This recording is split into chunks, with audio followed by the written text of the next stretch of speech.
I knew something was wrong the moment the body blinked at me from inside the sample tank, its eyes too human for anything that should exist 7 miles below the surface.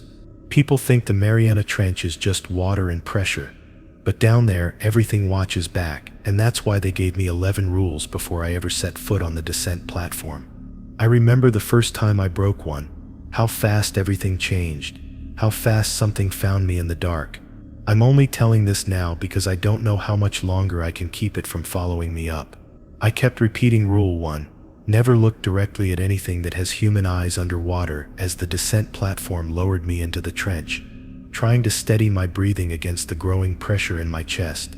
The ocean swallowed the light above faster than I expected, turning every reflection on the glass into a shape my mind tried to interpret as a face. My suit creaked softly with each shift of the cables, and for a moment I felt as if the darkness itself was pulling me down rather than the winch. Arian, the new tech assigned to accompany me, pretended to be calm, but his trembling gloves told the truth we were both afraid to say aloud. The first few minutes of the descent always felt deceptively peaceful, almost tranquil, as if the water wanted to lull us into forgetting what waited farther below. Particles drifted past like drifting snow, shimmering faintly before disappearing into the endless dark beneath us. I could hear Arian shifting behind me, trying to adjust his harness so he wouldn't fidget from nerves, but every movement made the metal around us sound thinner than it should. The deeper we went, the more obvious it became that our small platform was nothing compared to whatever might be moving in the waters beyond sight. Another 100 meters down, the pressure monitors on the side display flickered just once, a tiny jump, but enough to make both of us stare at it without speaking. The engineers always told us flickers were normal this deep, just the systems adjusting, nothing to worry about. But this flicker lingered a little longer than it should have, as if reacting to something brushing past the sensors. Arian whispered that he thought he saw a shadow cross beneath us, but he quickly took it back the moment I turned my head toward him, refusing to elaborate. Neither of us wanted to feed the fear growing inside the narrow space. When we reached the midway point, the water around us shifted from dark to something thicker, a black so dense it looked almost physical, as if we had dropped into ink. The lights on our harnesses pushed only a few feet into that suffocating void, revealing nothing but more darkness ahead. I felt the cables vibrate in a slow, deliberate rhythm, not the natural sway from the current, but something else entirely. Arian asked if I felt it too, his voice cracking inside the comms, and I lied, telling him everything was normal because the truth would only make him panic. The descent slowed as the control winch above adjusted for depth, and I used the moment to check our equipment again, even though I knew everything was in order. My hands were steady, but my thoughts weren't, replaying old training videos of divers who ignored the rules and never resurfaced. There was one recording no one talked about openly, where the diver's final transmission ended with a choked whisper about human eyes staring up at him from below. I had tried countless times to convince myself the audio was edited, exaggerated, something meant to scare rookies, but I never fully believed that. A shudder moved through the cable again, softer this time, but unmistakably intentional, like someone brushing their fingertips against it. Arian turned off his mic for a moment, maybe to steady himself, maybe to hide the panic he didn't want me hearing. I focused on the depth gauge instead, watching the numbers climb past 6,000 meters, then 6,300, then 6,500, each one pulling us deeper into territory humans were never meant to enter. I kept my head down, staring at the monitor, because looking out into the water now felt like an invitation for something to answer. Then faint movement flickered in the corner of my vision, something pale drifting along the edge of the darkness beyond the glass. I didn't turn my head, didn't dare, because I didn't need to see it clearly to know what shape it was taking. The pale blur lingered just long enough for my instincts to scream at me, urging me to look away entirely, rather than risk focus drifting toward the thing outside. Arian breathed sharply beside me, trying to force calm into his voice, as he said he thought he saw someone swimming near us, which was impossible this deep, but he sounded too convinced for me to dismiss it. I remembered my instructor once saying the trench could make you see things that weren't there, illusions born from pressure and fear, but the way Arian described the figure didn't sound like a hallucination. He said it moved with a strange drifting motion, like it wasn't pushing through water, but simply appearing wherever it wanted to be. I tightened my grip on the safety bar, feeling the cold metal digging into my gloves, grounding me as the platform continued its slow drop. If Arian had truly seen what I feared he had, then we were already in far more danger than he understood. The comms crackled suddenly, a soft static that cut through the silence like distant breathing, filling the space between us with a sound neither of us had heard on a dive before. I tapped my mic to check the signal, but every time I tried to speak, the static rose slightly, as if reacting to my voice. Arian tried too, but the sound swallowed his words the moment he started to talk, turning them into muffled shapes instead of sentences. We both went quiet after that, listening to something breathing through the static, not matching either of our rhythms. When the platform finally reached the research base's lower docking frame, the lights flickered in that same out-of-sync pulse I had seen during the Hook's memory of the tank. The glow washed across our suits, briefly illuminating the dark shapes outside the station walls, shapes that disappeared the moment the lights steadied again. I felt the platform hook into place beneath my feet, locking us into physical safety, even though the sense of being watched had only grown stronger. Arian moved closer to me without thinking, like a child instinctively seeking protection from someone older. We stepped into the lower chamber slowly, our suits leaving faint trails of water along the grated metal floor. The air pressure equalized around us, making my ears ache and pop in quick succession, and the heavy hatch behind us sealed with a long, low vibration. The chamber lights flickered again, dimming for just a heartbeat before returning to full intensity, but the momentary darkness made both of us freeze. I stared ahead, waiting for the shadows to shift or gather or form, but nothing happened, at least nothing visible. As I unlatched my helmet, I couldn't shake the feeling that we had not arrived alone, that something had followed us down the long descent and was now somewhere inside the station. Arian avoided my eyes, focusing on his gear with frantic movements that betrayed the fear he refused to say aloud. The deeper parts of the base always felt too quiet, too empty, built for more people than were ever stationed here, and today that emptiness felt predatory. I tried to remind myself that fear could twist any silence into menace, but the thought didn't comfort me. We moved toward the inner corridor, the one leading to the observation wing, where the anomaly readings had spiked earlier that day. The doors slid open with a soft metallic sigh, revealing the long, narrow hallway lined with thick viewing panels on the right side. Each panel looked out into the water, into that same heavy darkness we had traveled through, though now we faced it without the safety of a descent pod. Arian hesitated, his gaze lingering on the first panel for a moment too long, and I had to grab his shoulder sharply to stop him from leaning in. In that instant, I realized how easy it would be to break the rule by accident, how a simple reflex could be enough to doom either of us. I kept my eyes forward, refusing to look at even the faintest reflection in the glass, knowing that curiosity was the most dangerous instinct we carried into the trench. The hallway felt longer than it should have, stretching ahead like a path leading deeper into a place that didn't want us there. My heartbeat echoed loudly in my helmet, filling the space around me with a rhythmic reminder that I was still alive. When we finally reached the observation room door, the scanner blinked red once before turning green, as if something inside was deciding whether to let us enter. The door slid open slowly, revealing the room with its circular viewing window facing the trench's black expanse. For a moment, everything looked normal: empty desks, quiet monitors, standard equipment, but the air inside felt different from the rest of the station. It felt heavier, as if someone had just been there moments before we arrived. Arian stepped toward the main console, calling out softly, as if expecting a reply from someone hidden behind the equipment, but the room remained silent. I checked the oxygen readings again, more out of habit than need, trying to calm the uneasy rhythm in my breathing. The giant window dominated the far wall, its view so absolute in its darkness that it almost looked like a hole carved through the base. I kept my gaze down, refusing to risk even a glance toward whatever might be waiting beyond the glass.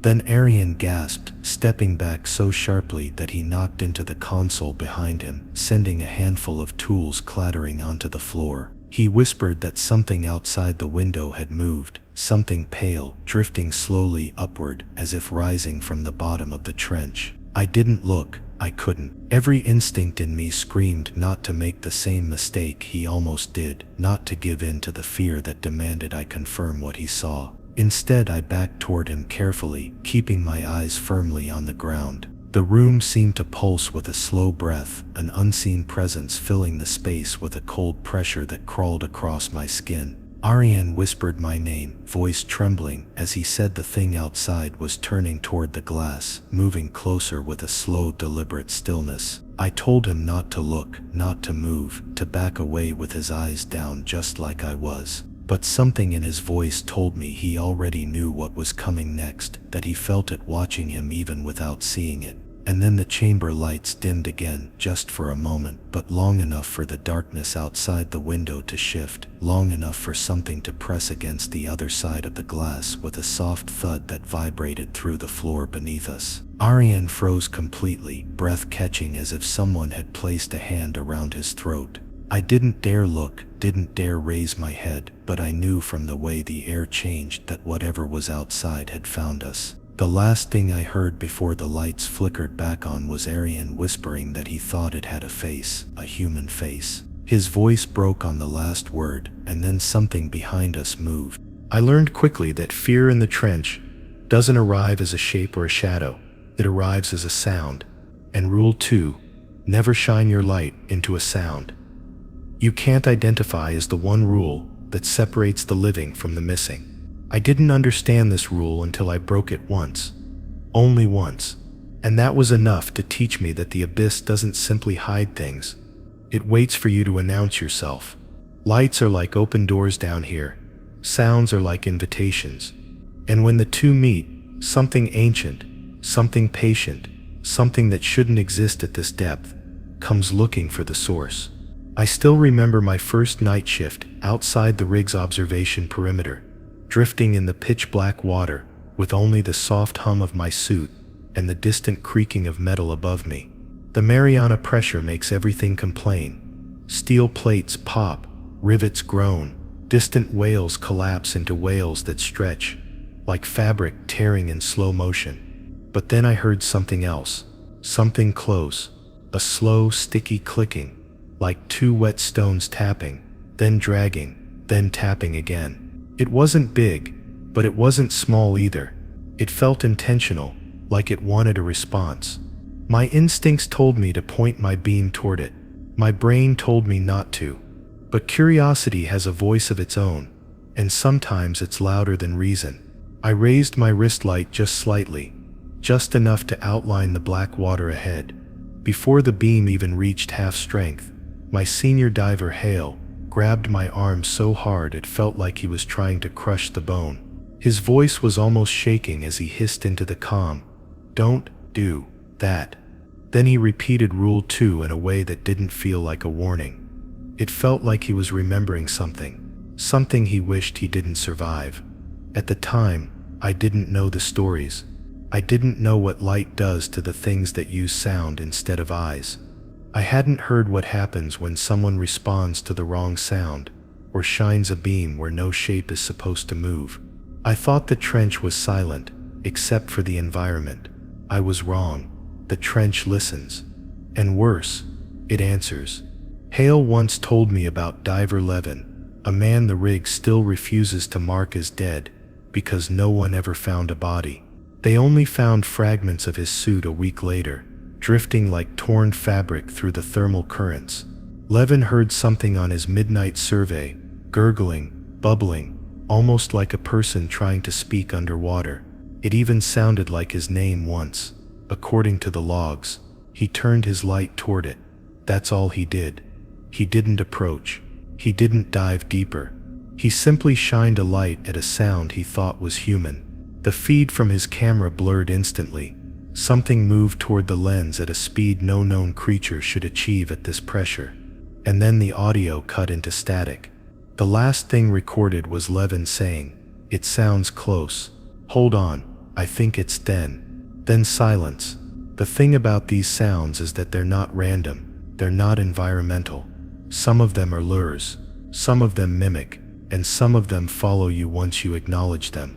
The second time I encountered the clicking, I felt it more than heard it, a vibration against my ribs, like the ocean itself tapping a finger against my chest. I froze, breath locked tight. My light, thank God, was already off. The clicking faded, the pressure around me eased, and I realized then that the light isn't just visibility, it's declaration. It tells everything in the darkness exactly where you are, how far you've moved, how fast your heart is beating.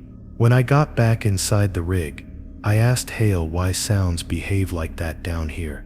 He just stared at me with a tiredness I hadn't seen before and said, "They're not behaving, they're hunting." He told me that the oldest rule of the trench isn't written anywhere. It's whispered between divers, passed quietly to the new ones, like a curse carried forward through generations of those who've seen too much. The rule is simple: if you can't identify the sound, assume it can identify you. Light makes you visible, sound makes you vulnerable, and together, they make you prey. Over time, I started recognizing categories of sounds: the creaking metal, the groaning currents, the distant muffled roars of thermal vents, the occasional whale song distortion. All natural, all safe. But then there are the others, the ones that don't belong, the ones that feel too close, too intentional, too shaped, the ones that pause when you breathe, the ones that imitate something familiar, but not perfectly. Those are the ones that want the light. One evening, during a deep route inspection, I heard knocking, 3 taps, a pause, 3 taps again. It sounded exactly like someone striking metal, not the rhythmic shifting of pressure, but deliberate knocking, a signal. I knew better than to react, but the human brain is a betrayer of logic. Knocking means someone means help. I held my breath and kept my light firmly pointed toward the rig's foundation, instead of the dark behind me. The knocking got faster, closer, then the tone changed. The last 3 knocks weren't metal at all. They sounded soft, almost fleshy, as if knuckles had become something else halfway through copying the pattern. My suit's temperature dropped by 5 degrees. The sonar flickered. I didn't turn. I didn't look. I didn't shine my light. And eventually, after what felt like 20 minutes but was likely less than 30 seconds, the knocking stopped. When I returned to the rig that night, there were wet smear marks on the observation glass. Not handprints, not claws, just streaks, long dragging streaks, as if something had been listening to me from the other side. The deeper you go, the more the ocean feels alive, not like an ecosystem, but like a single awareness watching you move through its veins. It pays attention, it remembers, and it reacts to light as if it's an offense, a challenge, or an invitation. Now every time I hear something unfamiliar down here, every time a sound drifts too close or mimics too cleanly, I shut my light off and stay perfectly still. I let the darkness hide me. I let the sound pass. I don't acknowledge it. I don't answer it. And I never shine my beam at it. Because in the trench, responding to the wrong sound doesn't just reveal where you are. It tells the abyss that you're listening. The second I entered the observation wing, I reminded myself of Rule 3. Always keep your back to the wall when the water feels too still, because I'd learned that stillness is not calm, it's waiting. The Mariana Trench doesn't just hide creatures, it hides patience.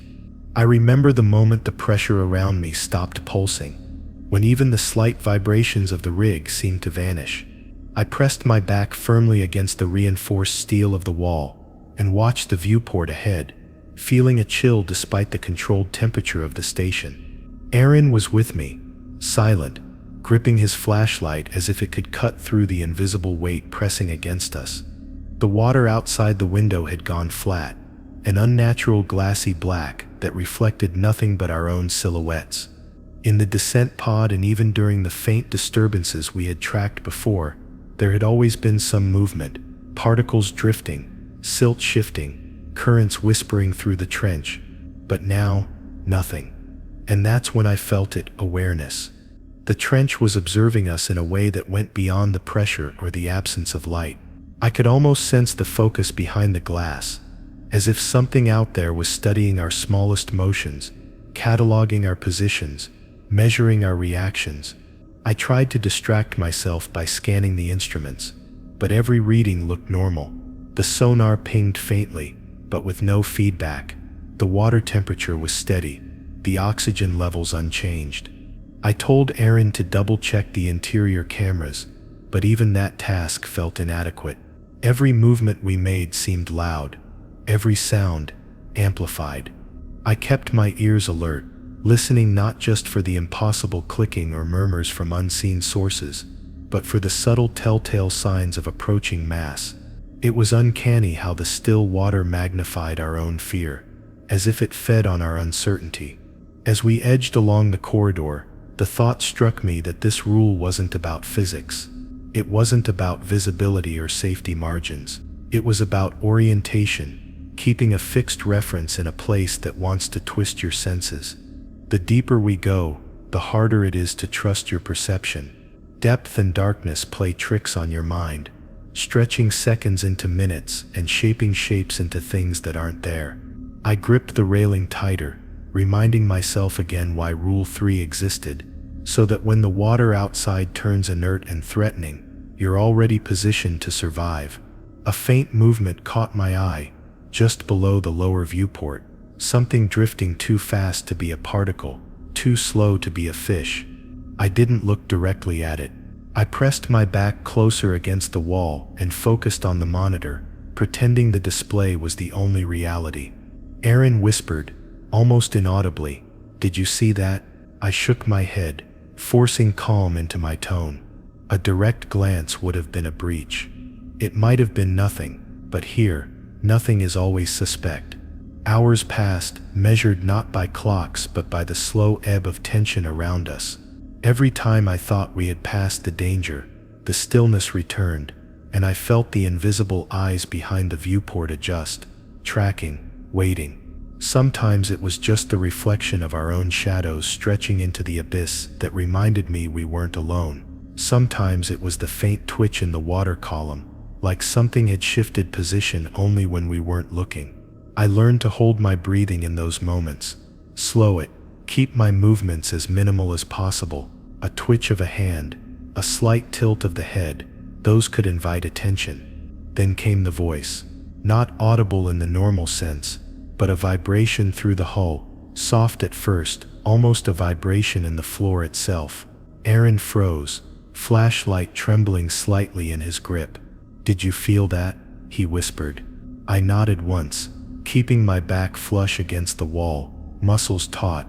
We stayed like that for a full minute, listening. The silence that followed was heavier than anything I'd felt in the trench. It pressed inward from all sides, reminding me why this rule exists. Stillness is a predator's tool. Awareness is your weapon. Orientation is your shield. As the hours stretched, I began to notice more subtle signs. Tiny ripples along the outer glass, a faint dimming of the deep water glow, patterns of silt slowly rearranging themselves. The trench communicates in motion, even in stillness. Every instinct told me to remain passive, immobile, to let the water believe we were part of it, and not intruders. Aaron, young and jittery, struggled with this. I caught him turning slightly, trying to see what I already knew was there. I gripped his shoulder, whispering, "Back to the wall, don't move your head." His eyes widened as he realized, in the low light, that even the smallest act of curiosity could be dangerous. By late night, the observation corridor had become a maze of reflection and shadow, where even a glance in the wrong place could trick your senses into seeing shapes where none existed. I began to map mentally the safest path, back always to the wall, flashlight down, eyes forward. The moments of stillness weren't just passive, they were active. They were testing, probing, gauging our reactions. The trench doesn't act recklessly. It doesn't need to. Patience is a weapon, and Rule 3 is your armor against it. Something brushed the hull faintly, an almost imperceptible drag along the outer surface. Aaron stiffened next to me, holding his breath. I didn't react. I didn't look. My mind raced, calculating the distance from us to the open water, to the emergency pods, to safety, but I kept my body pressed against the wall. This is how the rule saves you. If you are seen moving freely or turning toward the source, the water becomes a weapon. If your back is to it, your presence is neutralized.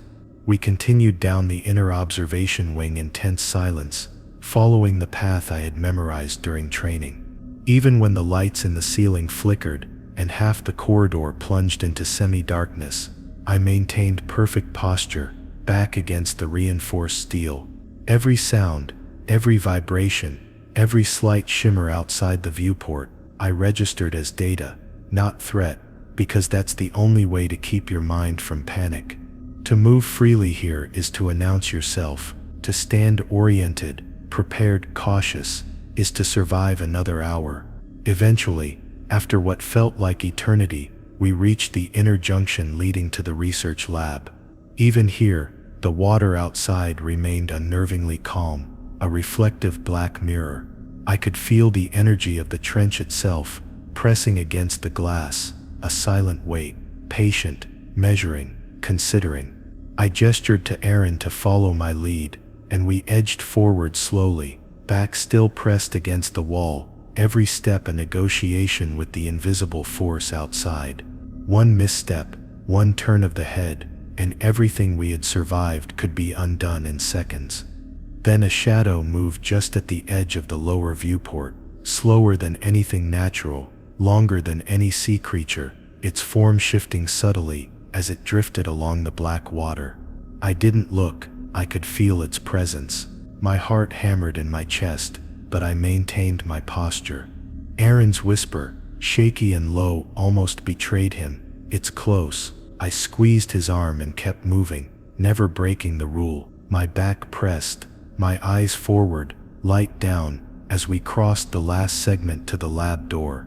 When we finally entered the lab chamber and sealed the hatch behind us, the stillness outside felt heavier than ever. The shadow had not followed us, or perhaps it had. The black water returned to its inert calm, and I realized again why this rule exists.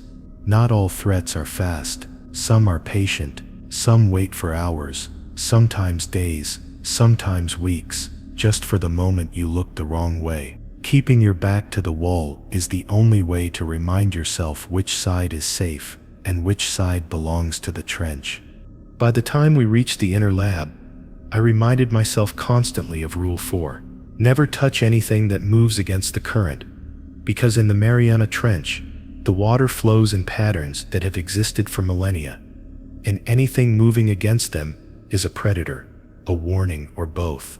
The corridor to the storage section was narrow, lined with observation panels and experimental tanks, most of them holding harmless sediment or bioluminescent creatures drifting in the natural flow.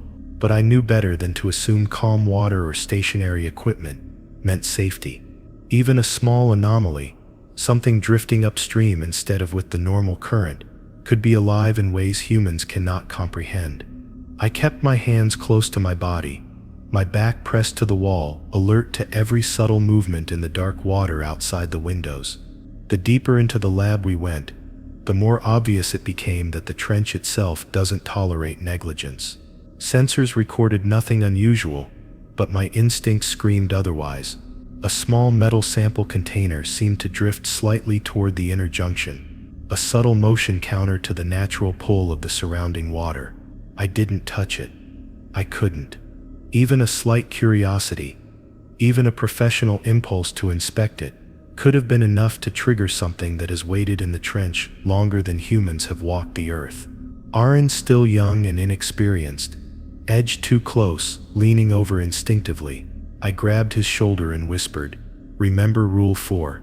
He froze immediately, eyes wide, realizing that any contact would be a breach. As we moved past the drifting container, a faint vibration traveled through the floor panels beneath our boots, like the water was communicating through the metal itself.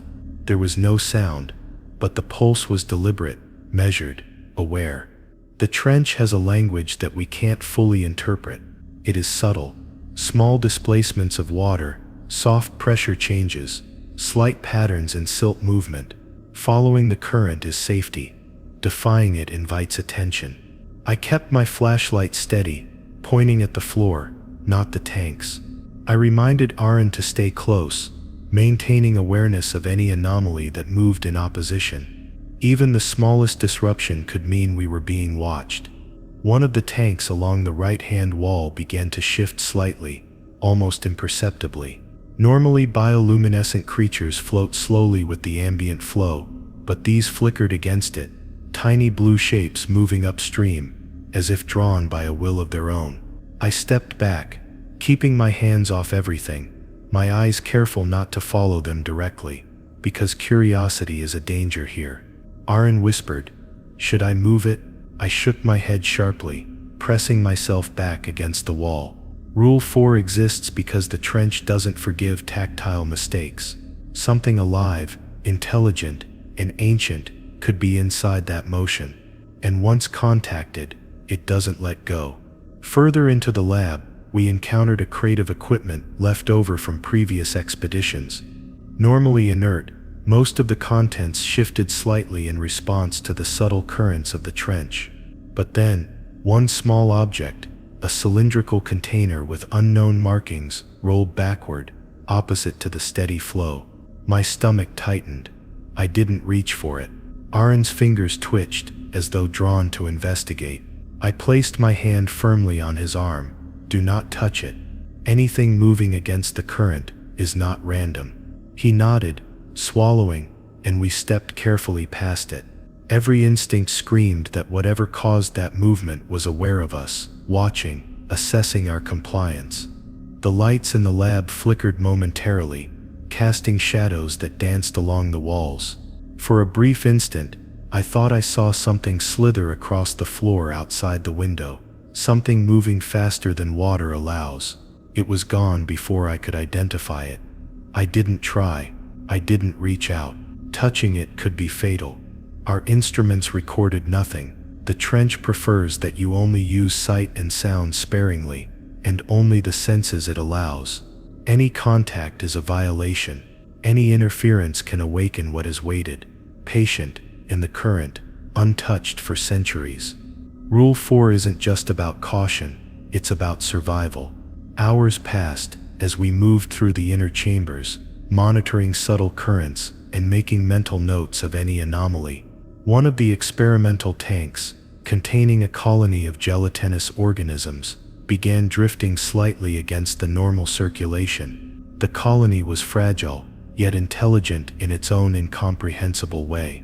My pulse quickened, but I remained still. I pressed my back to the wall, keeping my hands in my pockets, watching without interacting.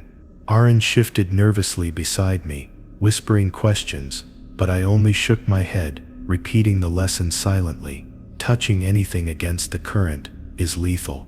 At the far end of the lab, a larger tank containing an unknown specimen began to bulge slightly toward the interior. The water pressure inside was minimal compared to the trench outside, but the motion was undeniable. It drifted slightly upstream, an unnatural defiance of the flow. I stepped back, mindful of Rule 4, aware that this was the kind of moment where human curiosity could destroy you. The shift was subtle but deliberate, calculated.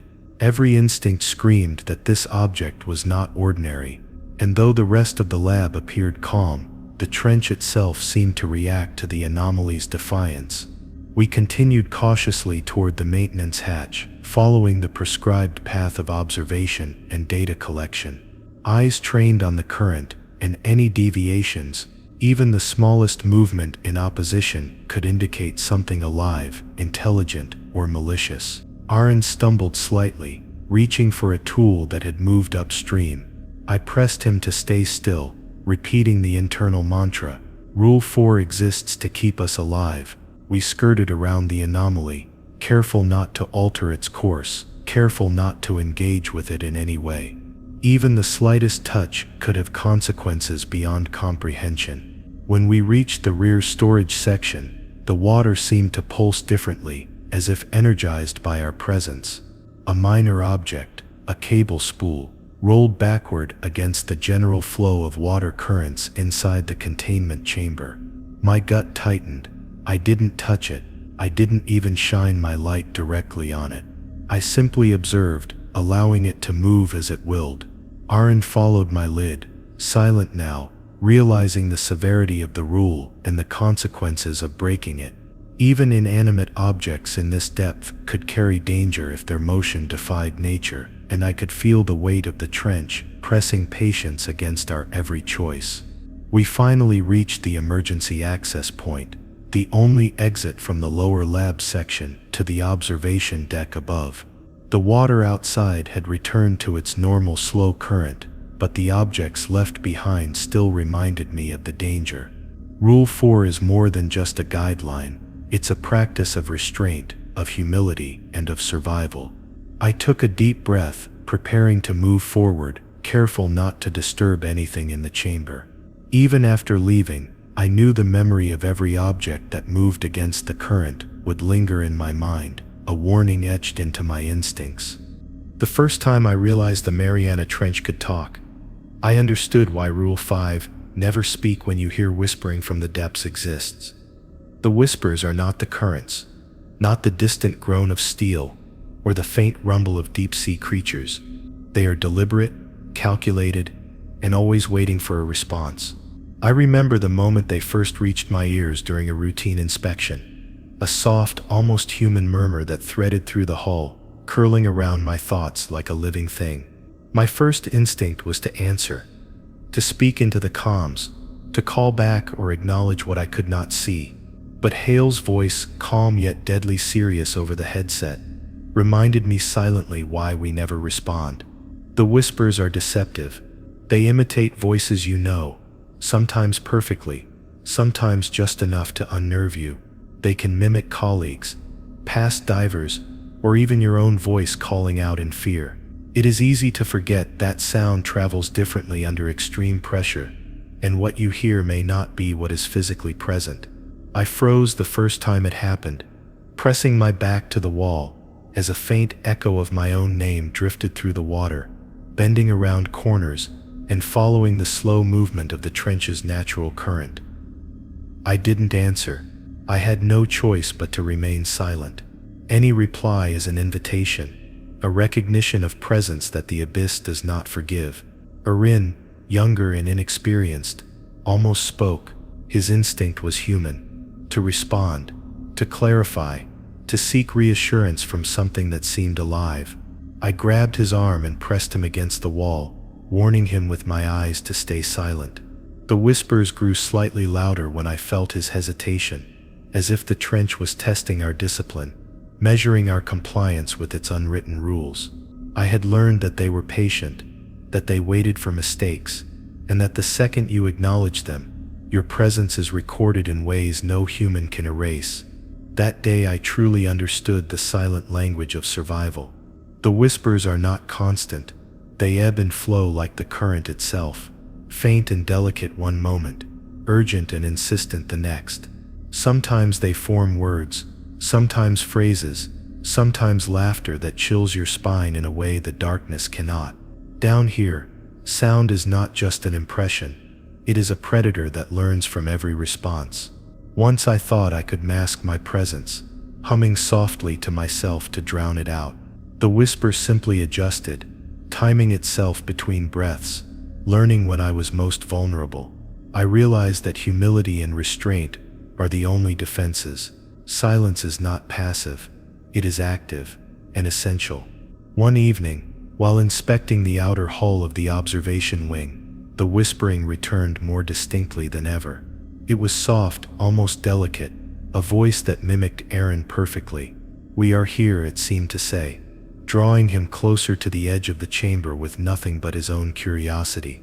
I gripped his arm so tightly it left bruises under his suit, reminding him again silently why Rule 5 exists. Do not answer. Do not react. The whisper is designed to manipulate, to test, to provoke. The trench does not tolerate conversation. It tolerates obedience, patience, and silence. The more time I spent in the trench, the more I recognized patterns in the whispers, They pause when you are completely still. They grow impatient when you move too quickly. Sometimes they trail you down the corridors, riding the current like ghosts in the wires, waiting for the moment your vigilance lapses. Once, while recording data for the bioluminescent sample colonies, I heard my own name, soft and familiar, just behind the wall. I didn't look, I didn't reply, I didn't breathe louder than necessary, and slowly, almost imperceptibly, the presence receded back into the still water. Erin struggled more than I did, his human curiosity pushing him closer to the windows, closer to the whispering, trying to identify the source. I had to keep reminding him, always through gesture, never voice. I learned that even a whisper of reassurance is a breach of the rule. The trench punishes intent as easily as action. Objects move, shadows drift, currents adjust, all is part of its testing, and sound is the conduit through which it communicates. A word spoken, no matter how innocent, becomes an answer that cannot be retracted. During one long night shift in the observation wing, the whispers formed words I recognized as fragments of previous divers' speech. Their last moments replayed softly, like ghosts, drifting through the air with intention.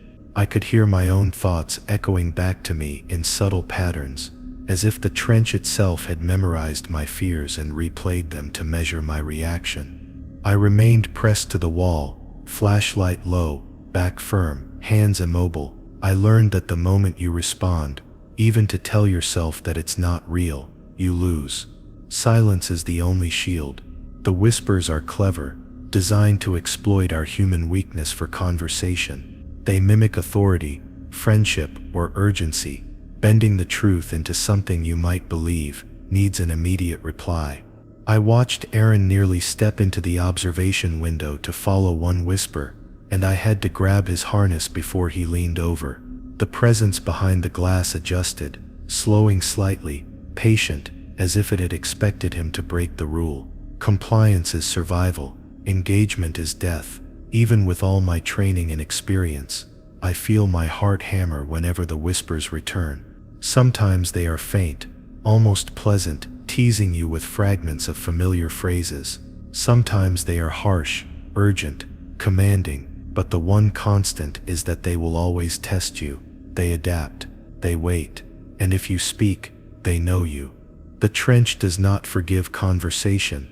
It records, it remembers, and it will find you again. When we finally reached the far end of the observation corridor, the whispering paused as if giving us temporary reprieve, riding off into the current like smoke. Erin exhaled sharply, nearly losing control of his posture, but I kept him steady. I knew we had survived this encounter because we followed Rule 5, because silence was maintained, and because the trench had nothing to learn from our restraint. As we moved toward the inner docking chamber, every creak of the floor, every vibration of the hull, every subtle sound was heightened in contrast to the sudden absence of whispers.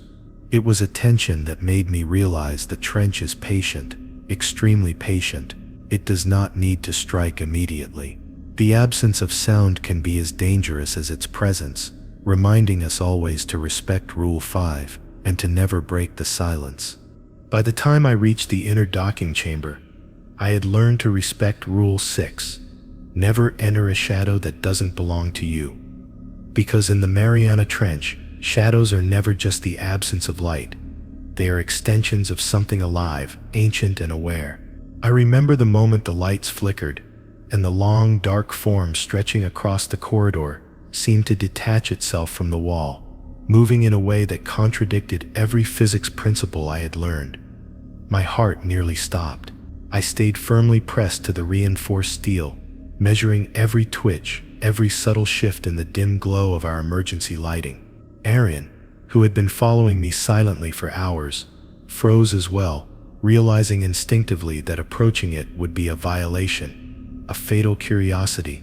The trench seems to invent new rules as you descend deeper, but some of them are constant. Shadows have intent. They stretch, they shift, they move in ways that mimic life, sometimes even copying the diver's own posture in eerie imitation. I learned that the hard way on my third descent, years before this mission. A shadow that didn't belong to me crept across the observation deck, aligning perfectly with my reflection on the viewport. I froze, back still pressed to the wall, hands clenched. One step forward would have been enough to provoke it. The ocean is patient, and its shadows even more so, waiting for mistakes that humans inevitably make. As we edged along the docking corridor, I saw more shadows stretching unnaturally along the floor, some twisting against the angle of the light, some creeping up the walls toward the ceiling. I didn't acknowledge them. I didn't follow them with my eyes. I simply moved carefully, allowing my own shadow to remain constant, controlled, and harmless. Aaron's hands trembled on his flashlight as he whispered, "What are they?" I shook my head, gesturing for him to focus on the wall behind us, reminding him silently why Rule 6 exists. A shadow in this place is never just a visual trick. It is a predator, a test, a memory of something older than the trench itself. One shadow moved faster than anything natural, detaching from the soft glow of the ceiling lights and stretching toward us along the floor. My pulse surged, but I didn't look at it directly. I pressed myself lower, feet sliding against the grated floor, every muscle taut. I realized that it was not only aware of our movement, but reacting to it, anticipating the moment our gaze might wander. The trench's shadows are patient teachers. They correct mistakes with precision. To step into them is to step into something that has no mercy for human curiosity. Hours in the observation wing have a way of distorting time, and I became aware that the shadows were not confined to the visual spectrum alone. Their influence pervaded the water, the walls, the very air. They caused the currents to feel heavier, the pressure to press harder, and the faint creaks of the hull to sound deliberate. Every time a shadow moved counter to its expected path, it was testing us, measuring our reaction, waiting for us to acknowledge it. Even a glance is dangerous. Even recognition is a breach. Only compliance, careful posture, and stillness save you. Aaron almost made a mistake. He leaned slightly to peer down a side corridor where a long, stretching shadow seemed to end in darkness. I grabbed his shoulder so hard it left a bruise, whispering for him to remain in position. The shadow shifted slightly, responding to his motion. I could feel it in the subtle vibration of the floor, in the way the water behind the window pulsed. The trench communicates with us through form, movement, and reaction. Rule 6 is a lesson in restraint. Obedience is survival. Even the smallest interaction can have irreversible consequences. The shadows outside the viewport of the observation chamber began moving in unison, stretching and compressing, bending unnaturally along the water. I felt a tingle along the base of my skull, an instinctual warning that they were not only observing but categorizing us, testing our responses to deviation. Aaron's voice caught in his throat as he whispered my name, but I gestured firmly for silence. The shadows don't respond to words. They respond to recognition, to intrusion, to human error. To step toward one is to acknowledge it, to give it life in your mind, to become part of whatever intelligence exists out there. As we moved along the docking corridor toward the main chamber, a shadow separated from the corner of the room. It stretched long and thin, moving independently, like it had chosen to approach rather than wait. I stopped, pressing my back fully against the wall, feet braced to avoid sliding, hands tense at my sides. Aaron froze next to me, eyes wide. The shadow paused as well, as if recognizing our adherence to the rule. It lingered, long enough for me to feel the chill of its awareness, then retreated slightly, retreating only because we had not acknowledged it.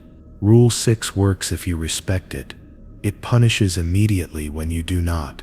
The corridor's lights flickered again, bathing us in dim pulses that stretched our own shadows along the floor. Some of the shadows mirrored our own, others twisted in impossible ways, sliding along the walls, lengthening beyond natural limits, moving counter to the angles of the lights. I kept my gaze fixed, controlled, tracking my shadow to ensure it never overlapped with another. Aaron followed, silent now, fully understanding that even the smallest lapse could provoke an unknown intelligence. In this place, even human reflection is dangerous. Obedience is the only option. Near the junction that led to the main research wing, a shadow detached from a panel along the wall and extended toward the center of the corridor, moving as though guided by purpose. I adjusted slightly, ensuring my own shadow remained harmless, and waited. Its movement slowed, as if calculating, then receded.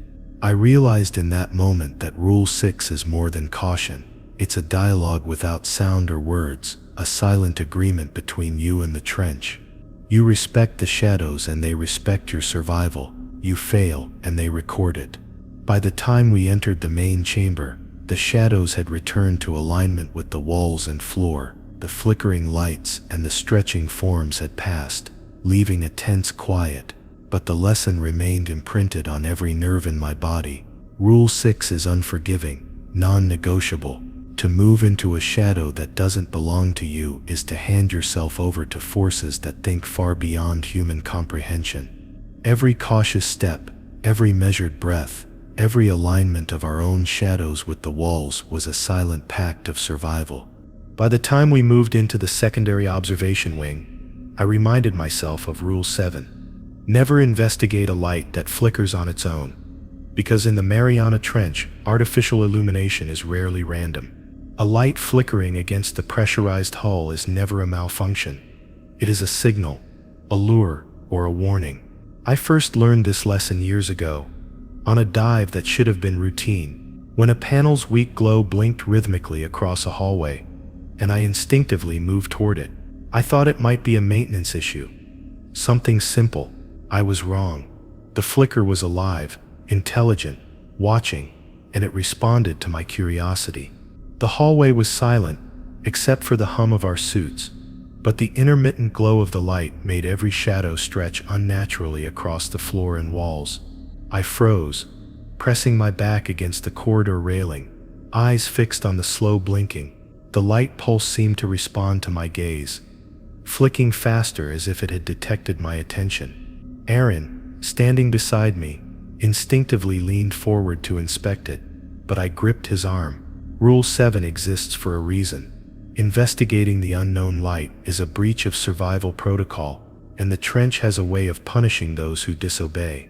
The flickering was subtle at first, just a single panel dimming and brightening. Then it extended, hopping along the corridor, moving from fixture to fixture, an impossible pattern that contradicted the wiring and mechanics of the station. My pulse quickened, but I forced myself to remain still, back against the wall, hands resting lightly at my sides.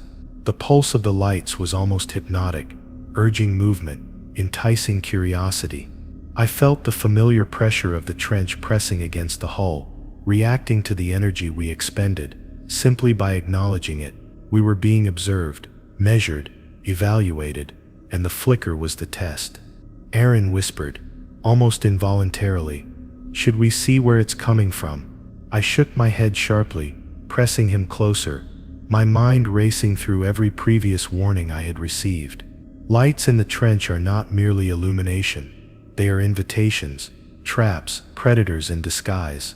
Any attempt to follow the flicker breaks Rule 7, breaks the unspoken contract we maintain with this environment.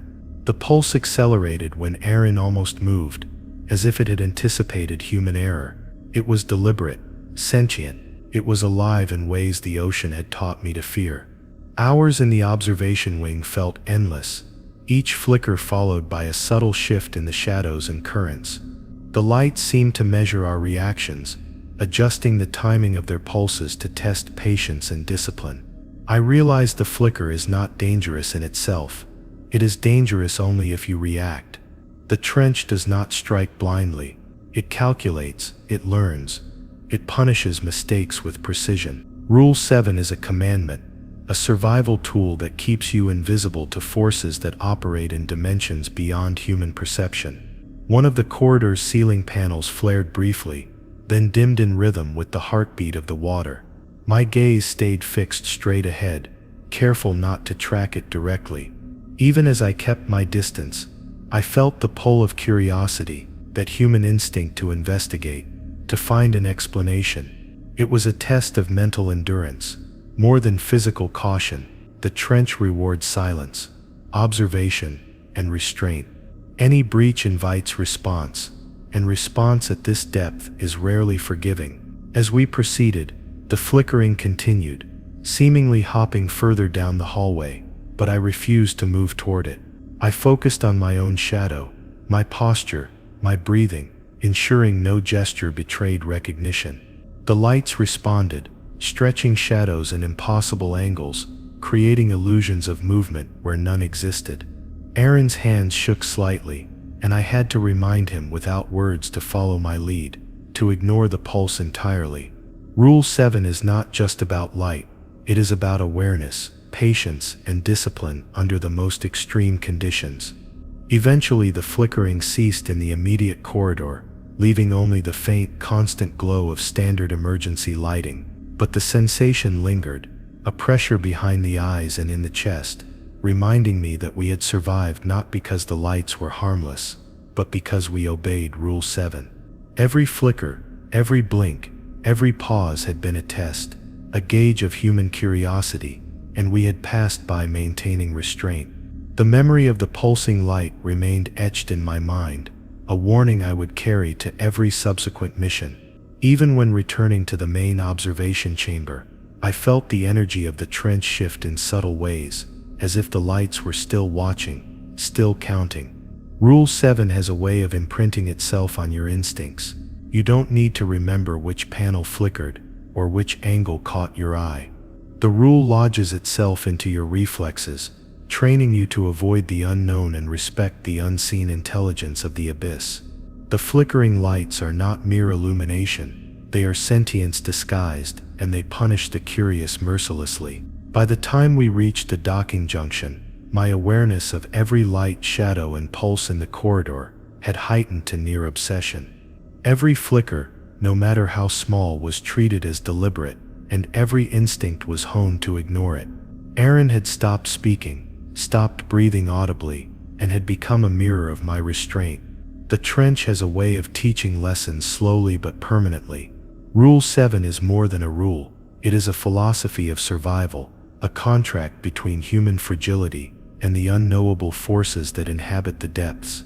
Finally, when we entered the inner docking chamber, the flickering lights had ceased entirely, leaving a calm but charged darkness behind. The trench had tested us, measured our patience, and allowed us to pass. I exhaled slowly, feeling the pressure ease, knowing we had survived because we had followed Rule 7, because we had resisted the instinct to investigate, because we had obeyed the silent intelligence that waits in the abyss. As we entered the inner research wing, I reminded myself of Rule 8. Never acknowledge a reflection that isn't yours. Because in the Mariana Trench, mirrors and reflective surfaces are not just mirrors, they are portals, tests, and warnings from something far older than humanity. I had seen it once before during a solo descent years ago. A glint on the control panel reflected a diver beside me who wasn't there, perfectly mimicking my every movement.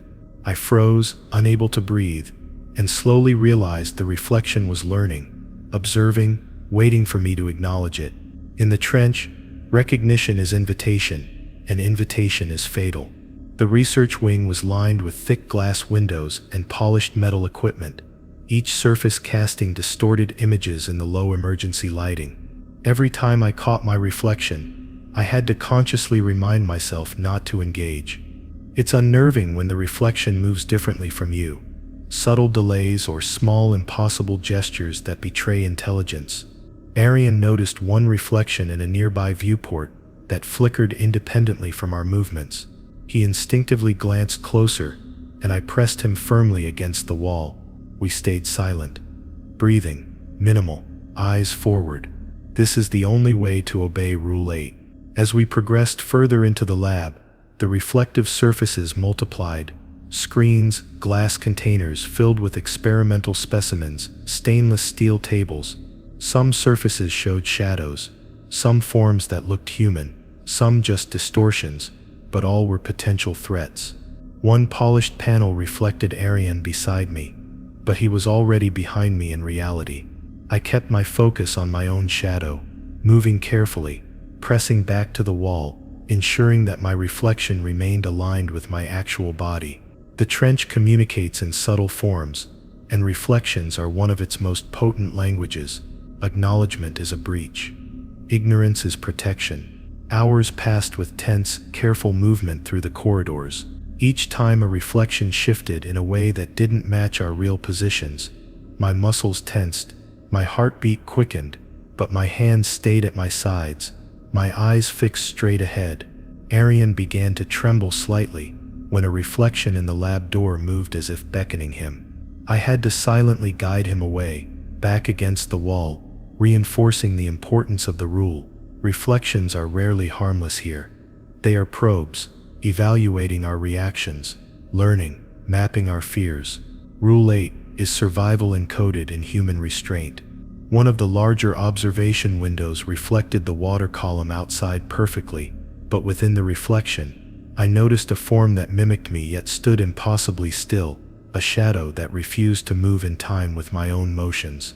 I stiffened, pressing every inch of my back to the wall.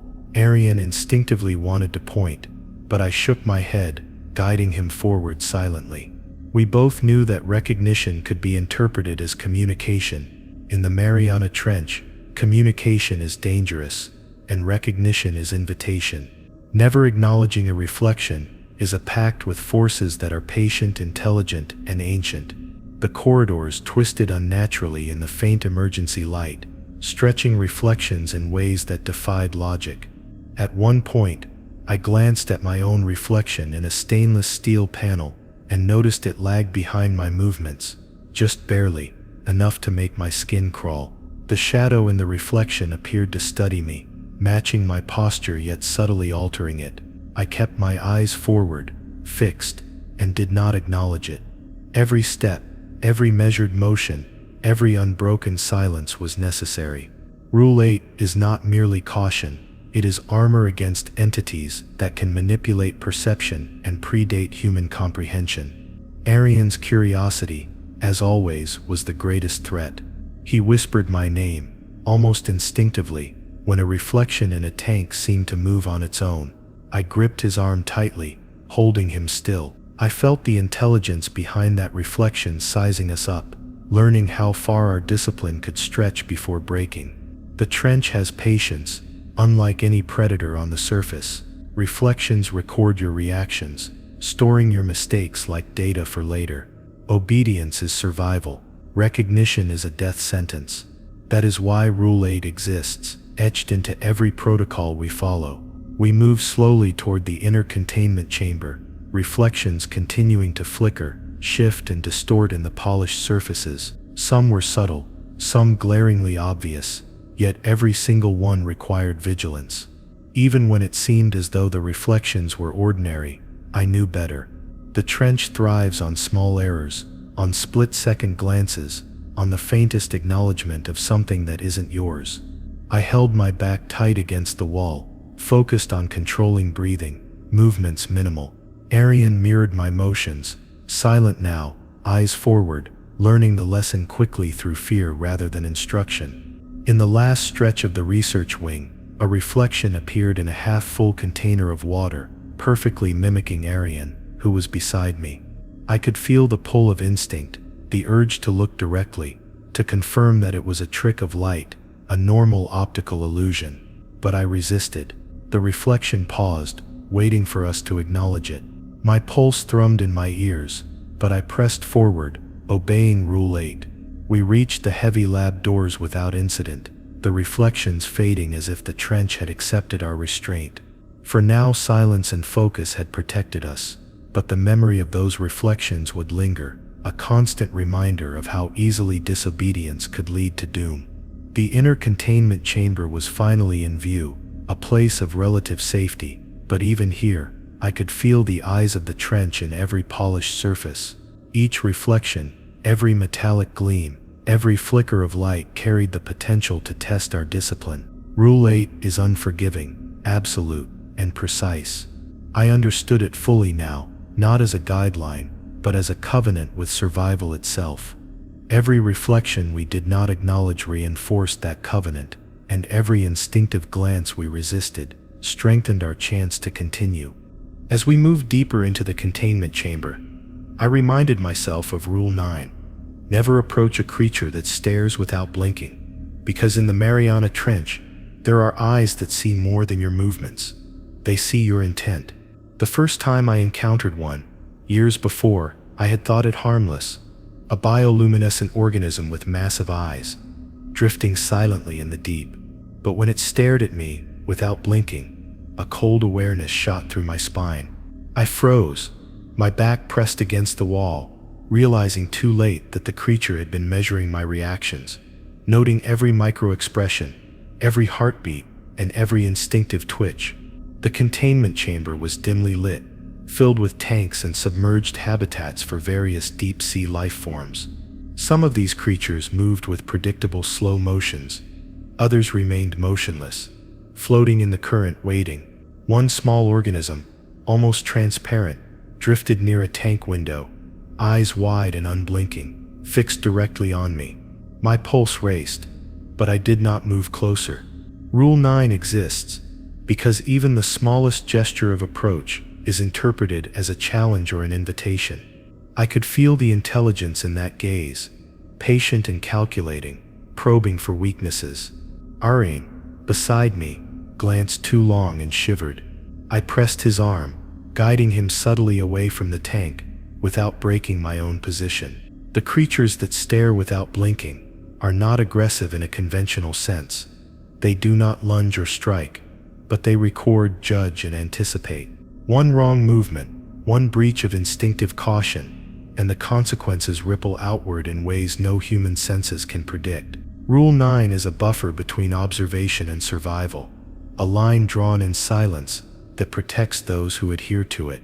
The deeper we moved into the chamber, the more subtle the presences became. Some eyes glowed faintly, reflecting in the glass containers, unblinking and perfectly still. It was unnerving how these creatures could seem so passive, yet radiate an intelligence far older than anything human. I carefully navigated around them, making sure my shadow did not fall across the glass, back to the wall, hands at my sides, moving slowly and deliberately. Each glance from an unblinking eye seemed to hold weight, a silent assessment that could record your failures for later. Hours passed as we observed the tanks and habitats, cataloging data and maintaining strict adherence to every previous rule. But even in the dim light, I felt the weight of those eyes following us, shifting ever so slightly, tracking our pace, judging our patience. One creature, large and translucent, hovered near the far corner, staring directly without a single blink. I reminded myself internally of Rule 9, the mantra echoing in my thoughts. We did not approach. We did not react. Compliance was the only path forward. Curiosity here is lethal. Ariane's voice trembled as he whispered a question about one of the organisms, but I shook my head, gesturing silently. The creatures do not communicate in the ways humans understand. They communicate in observation, calculation, and reaction. To respond or approach is to submit yourself to their judgment. The unblinking stare is a test, a measurement of restraint and discipline. Even trained professionals, years of experience in the trench, can falter. The smallest lapse invites danger that is immediate yet undetectable. One of the larger creatures shifted slightly, its eyes remaining fixed, and I could feel the chamber's air thicken around us. Every micro-vibration of the water seemed amplified, as if the trench itself were aware that we were navigating its most dangerous corridors. Rule 9 is not merely a guideline. It is a survival protocol that protects against forces too intelligent to confront openly. We moved carefully, making sure no footstep or gesture suggested curiosity, carefully charting a path through the room, as if walking a minefield of attention. The creatures outside the tanks seemed aware of each other as well, their stares coordinated across distances, reinforcing the intelligence in their observation. I felt a cold realization that approaching even one could trigger a response from all. That is the power of the unblinking gaze. It is both isolated and collective, recording and transmitting intent, all without movement, all without aggression. Our survival depended on ignoring it entirely, moving past silently, our presence invisible as long as we adhered to Rule 9. Finally, as we reached the far end of the containment chamber, a subtle relief washed over me. The unblinking eyes remained fixed, watching, but we had maintained our distance, our compliance, our control. Rule 9 had once again proven its value, keeping us alive by reinforcing restraint over instinct. Ariane, quiet now, understood the importance more fully than any lesson or warning could convey. The Mariana Trench does not forgive breaches of this rule, and it is unforgiving in ways humans cannot anticipate. One wrong approach, one glance too long, and the consequences are both immediate and irreversible. As we prepared to exit toward the observation deck, I felt the lingering presence of those unblinking eyes, aware that the creatures had recorded our passage, memorized our discipline, and stored it. Rule 9 is a lesson in restraint, patience, and survival. To ignore it is to court disaster. I kept my back pressed firmly against the wall, hands at my sides, eyes forward, every movement deliberate. The creature's gaze followed, silent, patient, and eternal, a constant reminder that in the Mariana Trench, intelligence beyond comprehension observes, evaluates, and waits. By the time we reached the outer observation platform, I reminded myself of Rule 10, never leave a safe zone alone, because in the Mariana Trench, isolation is a predator in itself. The safe zones, reinforced chambers, pressurized pods, and docking stations are designed for survival, a fragile bubble of protection against the pressures, predators, and intelligence that inhabit the deep. Years ago, I had seen a diver step out alone during a routine survey. Convinced it was a quick check, he never returned. The trench doesn't make mistakes. Leaving a safe zone alone is like walking into a predator's gaze unshielded. The corridors connecting each pod are long, narrow, and dark. The walls lined with observation panels and experimental tanks. Every step outside a safe zone is a calculated risk. Currents shift unpredictably, shadows stretch unnaturally, lights flicker on their own, and creatures with unblinking eyes watch. I moved with Aaron, keeping close, never stepping ahead, always maintaining a line of sight with one another. The trench has patience, but it recognizes when humans isolate themselves.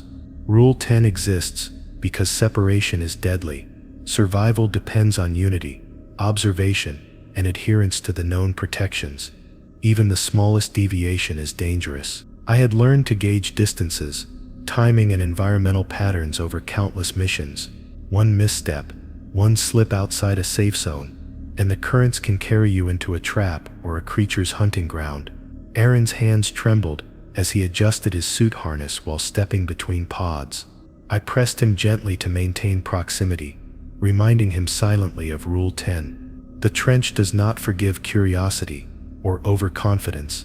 Being alone amplifies every danger and magnifies every miscalculation, sometimes fatally.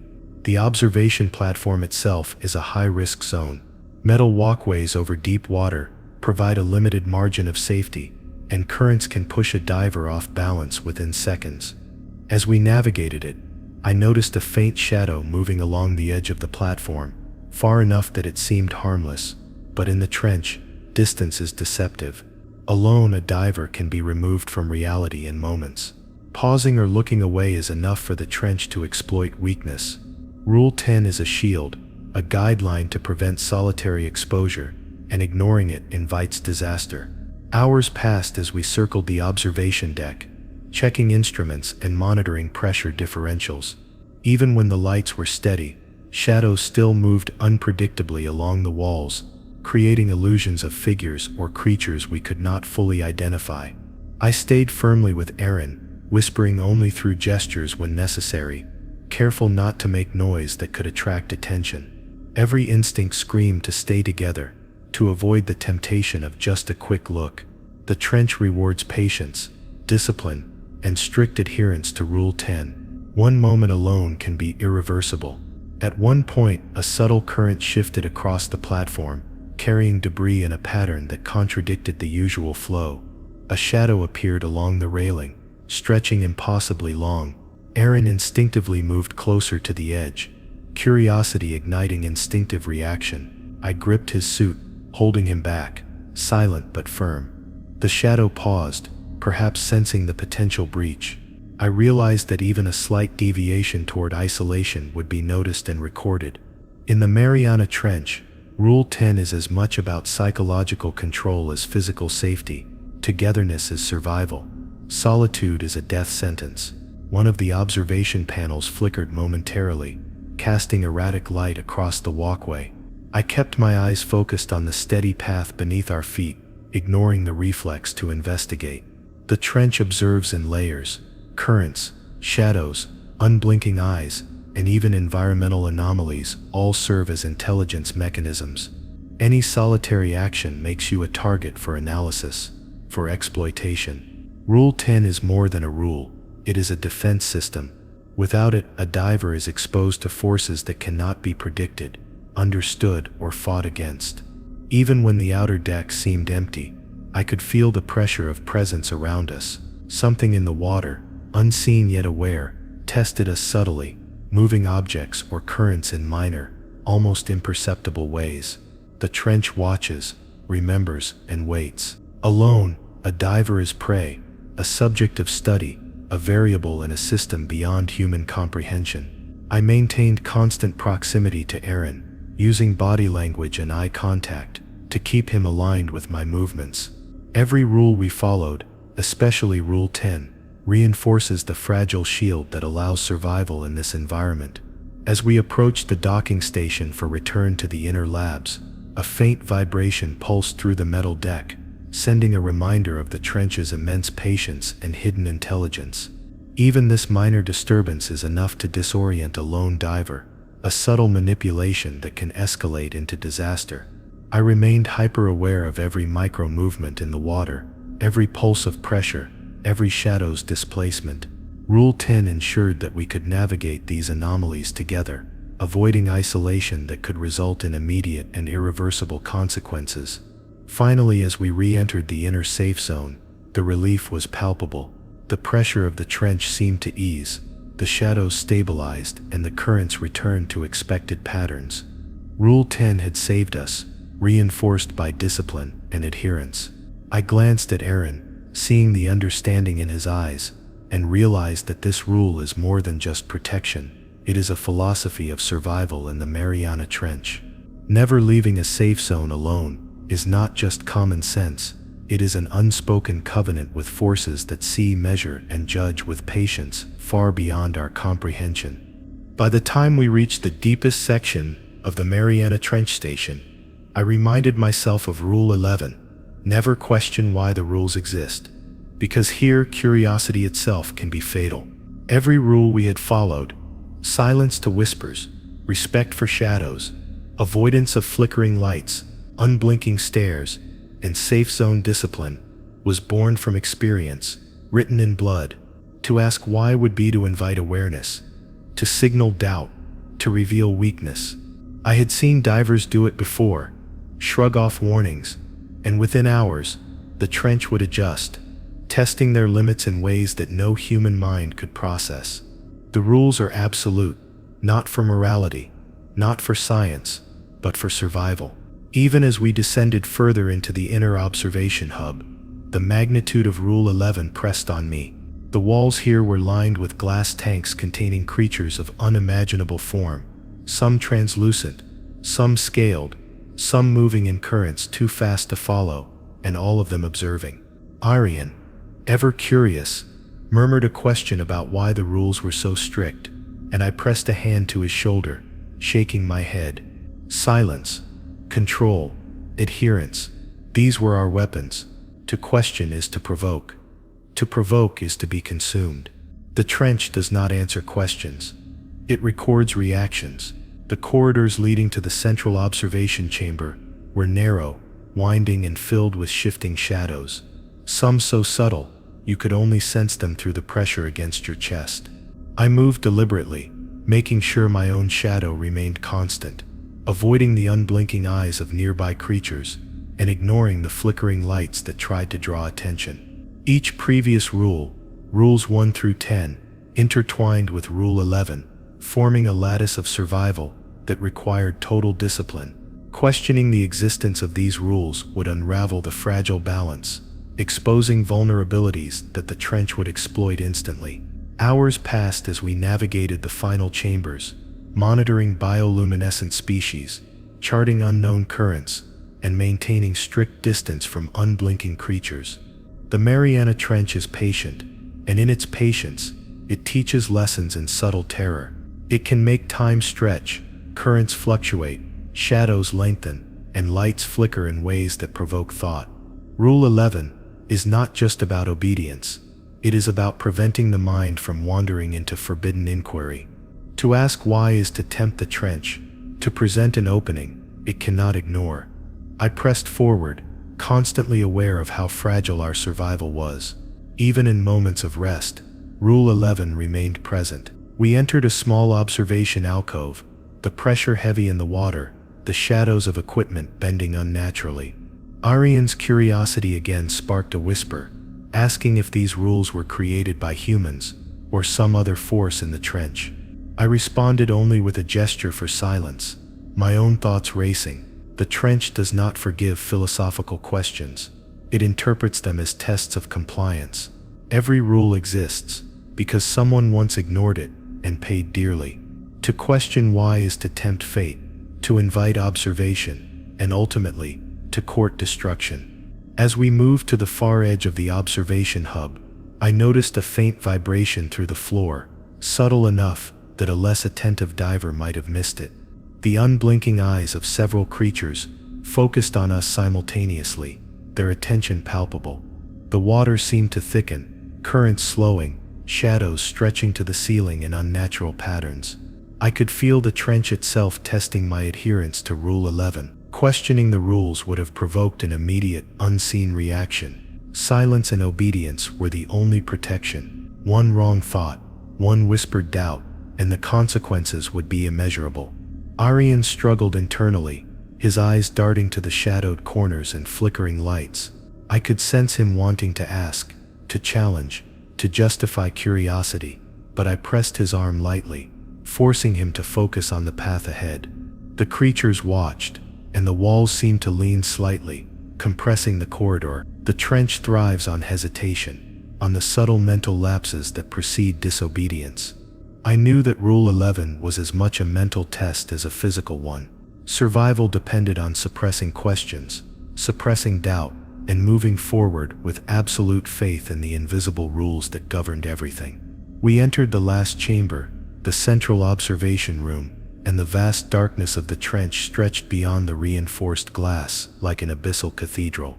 Light from the station reflected across the walls, creating shadows that danced independently of us. The creatures, the unblinking eyes, the subtle currents, they were all present, aware, patient.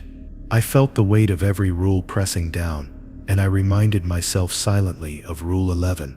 To wonder why, to speculate, to ask questions, is to invite awareness that humans cannot survive. The Mariana Trench has no patience for curiosity, only compliance. Hours blurred into a tense rhythm of observation and restraint. Every micro-motion, every shift in our shadows, every subtle hum in the metal and water was noted, measured, recorded. I could sense the intelligence in the depths, patient, vast, and imperceptible. We had survived because we followed every rule, culminating in Rule 11, which demanded unquestioning obedience. Any lapse, curiosity, doubt, or speculation would have been met with consequences that no human could predict.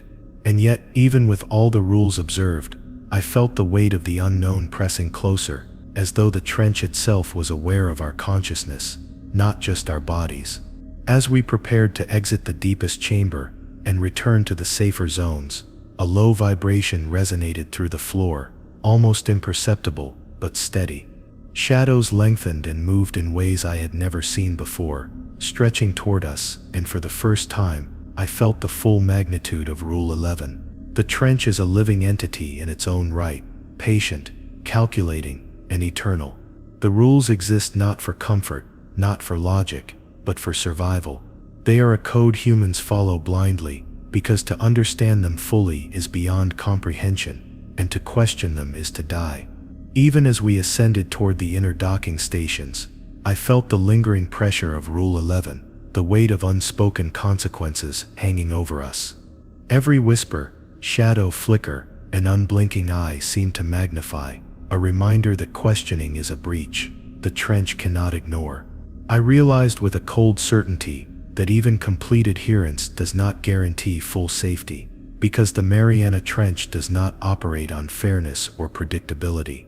Rule 11 is the final line, the mental barrier, the last defense. Beyond it, the abyss waits, patient, intelligent, and unrelenting. And as we finally approached the lighted safety of the docking station, I glimpsed a subtle movement out of the corner of my eye, an indistinct form that seemed aware of us, watching, waiting, its presence so quiet that it could have been a shadow or a trick of the dim lights. I dared not look directly, dared not acknowledge, and dared not question. The final lesson of Rule 11 had settled deep in my mind. The Mariana Trench is more than water, pressure, and darkness.